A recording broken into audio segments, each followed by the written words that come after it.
Hi. Again, I'm going to apologize for this not being a live session. I did have something come up quite suddenly, and I will. I'm going to go have the procedure done, and will not be available until tomorrow. And since this is dealing with the discussion question, I wanted to go ahead and record it today, so we can. You all have the information to move on with the discussion question. Um, and start engaging one another. And I'll join the discussion probably tomorrow evening, if not Wednesday. And I will start posting your grades from the work you did in Cengage. I'll post them on the grade book and Blackboard either tomorrow night or Wednesday as well. And going forward, I'll keep that up to date. So the discussion question is discussing job costing or job order costing versus process costing. And so just to do a quick highlight, job costing is where each individual item, the cost is analyzed and the exact cost is known for the specific item that is produced or a service that is provided, whereas process order costing is there's just one cost assigned to any item that's similar, such as if you produced 100 blue widgets, then each blue widget would be the same cost. And this could also be the same in some service industries, such as, let's say in plumbing, that if a plumber could have a fixed rate on our contract, let's say with builder, every time they install a water heater for a newly built house, they're going to charge $750. Now, they may not have that set fee for established homes because every time they walk into a home that already has a water heater, each situation is going to be different. Some water heaters are going to be in the basement, some are going to be on the main floor, some are going to be hooked up by maybe the homeowner and they may have not done it correctly, and so the plumber is going to have to perhaps replace parts, add parts, make some changes so it's up to date with code, because if a licensed plumber does it, they have to meet code, etc. So there are some service jobs that could be cost, analyzed or assessed cost and price accordingly for process costing. But a lot of service industry are job order costing, and then manufacturing, it could go one way or the other. Some manufacturing are done by specific order, and then some manufacturing are done just across a manufacturing line where every item can be substituted for the next item, and in those situations you would use process order cost. On the screen I have just an example of what would be an example of a service ticket, or what something specific from a job order cost would look like. You can see how they describe what the work is, they have who the customer is, then they just break it down. Here's the specific amount of labor that was utilized for this cost. There's some equipment that they had to use that they charge by the hour as well, instead of just dumping all of the equipment used into overhead. If specific equipment is used for some type of jobs, they may assign additional costs to that. They had other charges, which charge for shop supplies, and it's a generic cost that to me looks like an overhead type cost. And then here's your parts and material. So you have your parts and material here, and so here you have your total charges. Now, I wanted to do an example of job cost versus process cost for using a similar item. A business I worked for repaired aircraft parts, and we're going to use the example using Hopeful Flights. They sent in a starter generator and needed it repaired. Now, with equipment, when someone sends something for repair, just like your car or other items, one item is going to, when it's repaired, is going to need some parts replaced, and the next item sent in for repair might need every item replaced. And just as you know, when you're working on something, when you're working on this item, you were able to fix it in 2 hours, whereas the next item it took you 4, because every nut and bolt had been previously over torqued and were completely tight, and so it just took all your strength and effort to get everything loosened up. So in this case, this specific starter generator, when it was being repaired, it took these coils, these springs, this lumbar plate. So these are the costs. Then they do know that every starter generator, when it is being repaired, they do install or replace these certain list of parts, which are in an overhaul kit, and that could be various nuts and bolts and items. So they just have one specific kit that's already put together instead of listing out maybe 50 little parts. And then this item, or this starter generator, also required an armature to be replaced, which is $438. And so the total parts were $1,121. Now we go to the labor. Repairing this starter generator involved 4 different repairmen. Some repairmen have different responsibilities. It looks like Greg was a repairman in charge of the starter generator, and he tore it down. However, for some reason, they needed it sandblasted, and so Randy took over that task. Then the armature that they had needed rewound, and actually this example I threw together was kind of a bad one, because if we were replacing the armature, we wouldn't rewind it. But as again, this is just an example. So there was extra labor for rewinding this. Then Greg, when he got the unit back from sandblast and got this armature, he reassembled it. So we had $288 worth of labor cost. And then our overhead, they just base it off of 30% of the labor. So the total cost of the repair was $1,496. Now, that is what we're saying the cost was. And so to bill out to the customer, they just charge 10% of the cost of materials. And so you can see in the calculation, it's just 1.10, so 110% of the materials. Then 1.25% of the labor cost, and then 1.25 of the overhead. So the total billing for the customer is $1,702. And so you can see that because this customer required an extra part and a little bit extra labor, that starter generator repair was $1,700.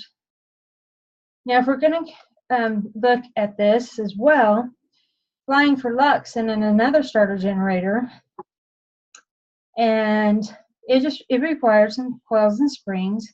and the overhaul kit, but it didn't require an armature or stator or anything. So it required $638 worth of parts. It did require tear down and sandblast and reassembly, but it didn't require the rewind, so it was only $182 in labor, $54 in overhead. So this customer's repair was only costing $919, and so their bill was going to be $1,047. So you can see the cost for these repairs depends on the number of parts used and the amount of work that the repairman had to do to completely repair the units. And this is what a job order ticket would look like in this business. Now, if we were going to compare it to if this business did process costing, at the end of the month, let's say they repaired 82 units. So out of the 82 units, of course, we had 82 overhaul kits because I said each unit took an overhaul kit. Now, only 23 of those took those armatures, but then there were 124 springs, 164 springs, 124 coils, etc. So out of repairing all 82 units, we had $55,000 in parts costs. Now, for the repairing of the units, Greg spent 142, Randy spent 130 hours, Kevin spent 140 hours, and James, which wasn't on one of those job tickets that you saw, but he's also a repairman there, he spent 142 hours. All this hours spent on repairing these 82 units. Now, as you can see, I have $26 here and a labor rate of $52. The repairmen their wage is $26 an hour, but we charge a labor rate of $52. And then you're probably saying, well, if there's a labor rate of $52 an hour for the labor cost, why do we even bump it up again for customer billing? This is reflecting the labor cost. As you're aware, a person earns a wage of $26 an hour. Then there are taxes that are paid by their employer on top of that, Social Security tax. Then there's benefits that an employer pays for that employee, and it can range for most employers. Most employers, it's a minimum of 50% of that person's salary between the taxes, the unemployment taxes, Social Security taxes, and then the benefits going from there. And some employers that have a nice benefit package, it can go up to 100% of that wage. So I just, for example, just did a easy calculation, just doubled the salary, and saying this employee costs us they cost us $26, and then their true labor, the rate is twice as much as they make. That could also include their training or other expenses like that. So for the month, we had $30,600 in labor costs. So because of the 30% overhead, then our total parts in labor for these units are $95,000. So when we break that down per unit, for the 82 units produced, we're saying those units cost $1,100 to repair. And then in turn, with the calculations provided, then we would bill our customers on average, or we would be billing our customers $1,349 or $1,349. Well, when we think back to the examples for customer A and B, our customer A, he would have made out well, because using job order costing, we would have billed him $1,700. But if we just use process order costing, where everything is just smoothed out, we only bill him $1,300. Whereas customer B, originally on job order costing, we would bill him $1,000 and $1,047. He's being overbilled $1,349, or he's being billed $1,349, which is overbilled by $300, which is 30%. So in this type of business, process costing won't work, because you're going to have customers that are overbilled and then customers that are underbilled, and you're using the cost to determine your pricing. And also, if you're going to look at if you're looking at just the cost as well, you have jobs that are being undervalued for their cost and then overvalued for their cost as well. So if you're trying to do some analysis and you pick certain jobs, you're not going to know what that true cost was, because if you're saying this $1,100 was the cost, that's not a good picture, because if you try to say $1,100 was the cost of this job, where you had an armature and you had extra labor, you're gonna say, well, we don't really have a problem if we were able to do that job for $1,100.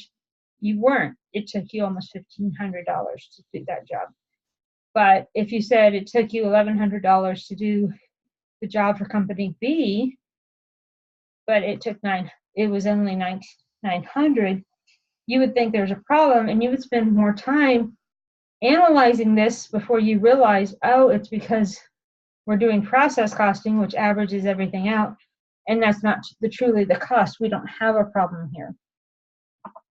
So you do need to look at what type of business it is that you have, what factors you have that go into the items that are being produced or the service being provided. Is there a difference between the service you're providing each customer, or is that service basically the same service to each customer day after day? And are the items being produced interchangeable? So is item A the same as item X down the line? And if those are the cases, then you can do process costing. And most of the time, process costing is easier to do calculations. And as long as it's being applied correctly, probably easier to identify where you have problems with your costing, whether it's overcost or you're pricing too high based on your cost. However, if you are providing different services on a regular, each service is different, whether it's a different customer with a different situation, if it's the same customer, but your service that you're providing is different each time, or your products are different, you can't interchange the product you produce today with the product you produce tomorrow. Then you need to look at job order costing, because you can't compare what it costs to do this job with the cost that it's going to take you for the job tomorrow, because it'll either take different labor, different parts, and therefore it's not going to provide good information to compare those costs. So I hope this information can help start your train of thought, and then maybe help you either do more research, think about the information that you've read in the Cengage tool, or help it process better. Now that you've read it and you can see an example, think, oh, okay, I get this. Or if you need to do a little bit more research and Google the information and just take it in, and then start your discussion amongst one another, and perhaps you can ask each other more questions. Say, hey, I understood this, but how would it change if we did this? So my point was trying to make this start a more engaging discussion, perhaps like if we were having a classroom discussion. Unfortunately, we weren't able to do this live. Maybe we'll try it again next week with one of the discussion questions next week. If you need to reach me with questions or such, I probably will not be able to answer any questions tonight, and I apologize, but I should be able to get to responses tomorrow, late afternoon or evening. I hope you're all doing well, and you have a good week. So thank you. Goodbye.